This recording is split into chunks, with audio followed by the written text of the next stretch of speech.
আজি আমাৰ কেবিনেটে মুখ্যমন্ত্ৰীৰ মহিলা উদ্যমিতা আঁচনি যিখন আঁচনিৰ জৰিয়তে অসমৰ আত্মসহায়ক গোটৰ মহিলা সদস্যসমূহক প্ৰথম পৰ্যায়ত 10,000 দ্বিতীয় পৰ্যায়ত বেংক আৰু ৰাজ সাহায্যৰে 25,000 আৰু তৃতীয় পৰ্যায়ত 50,000 টকা পৰ্যন্ত বেংকৰ জৰিয়তে দিয়াৰ ব্যৱস্থা থাকিব। সেই আঁচনিখন ৰূপায়ণ কৰিবৰ বাবে আজি আমাৰ কেবিনেটে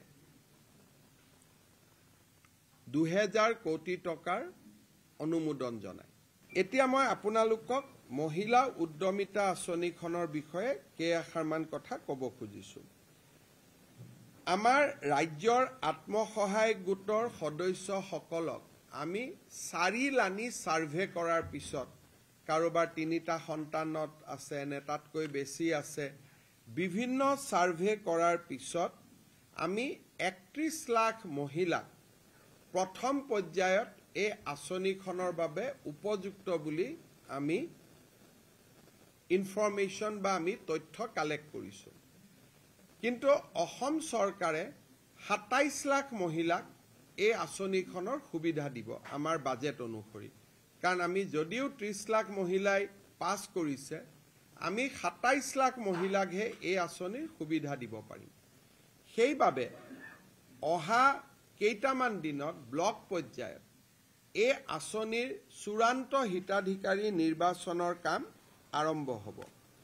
কেবিনেটে সিদ্ধান্ত গ্ৰহণ কৰিছে যে যিসকল মন্ত্ৰী বিধায়ক প্ৰাক্তন বিধায়কৰ পৰিয়াল তেওঁলোকে এই আঁচনিখনৰ সুবিধা নাপাব। দ্বিতীয়তে যিসকল ৰাজপত্ৰিত বিষয়া gazetted class 1 and class 2 officer তেওঁলোকৰ পৰিয়ালেও এই আঁচনিৰ সুবিধা নাপাব। যিসকলৰ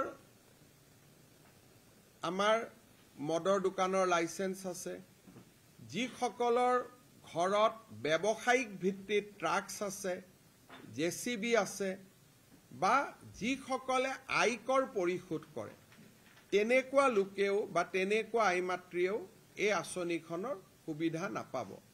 আৰু যিসকল আইমাতৃ মহালাখপতি হৈছে তেওঁলোকক আমি এখন সুকীয়াকৈ আঁচনি দিম। যিহেতু অলৰেডি তেওঁলোকে বেংকৰ পৰা লাখ টকা লোনেই ল'লে গতিকে 10,000 টকা লোৱাত ইয়াৰ প্ৰয়োজন নাই। কিন্তু তেওঁলোকক আমি সুকীয়াকৈ আৰু ভাল আঁচনি এখন দিয়াৰ বাবে আমি চিন্তা কৰিম। এই ধৰণে আমি যিটো মহিলাসকলক 10,000 টকা দিয়াৰ ঘোষণা কৰিছিলোঁ সেই আঁচনিখনক আমি চূড়ান্ত পৰ্যায়লৈ লৈ গৈছোঁ আৰু আঁচনিখনৰ শুভ উদ্বোধন এপ্ৰিল মাহত আমি বিহালী সমষ্টিত কৰিবৰ বাবে সিদ্ধান্ত গ্ৰহণ কৰিছোঁ। অৰ্থাৎ প্ৰথম বিহালীৰ আইমাতৃসকলক এই টকা দি পেলাই এই আঁচনিখনৰ আমি শুভ উদ্বোধন কৰিম। তাৰ পিছত প্ৰতিটো সমষ্টিতে একোখন মিটিং হৈ এই আঁচনিৰ টকা আমি সমষ্টি ভিত্তিক বিতৰণ কৰি যাম। আপুনি বিচৰা বাতৰি পাব কেৱল নিউজ 18 এপত। নিউজ 18 এপ ডাউনলোড কৰিবলৈ স্কেন কৰক এই QR কোড। গুগল প্লে ষ্টৰতো পাব এই নিউজ 18 এপ।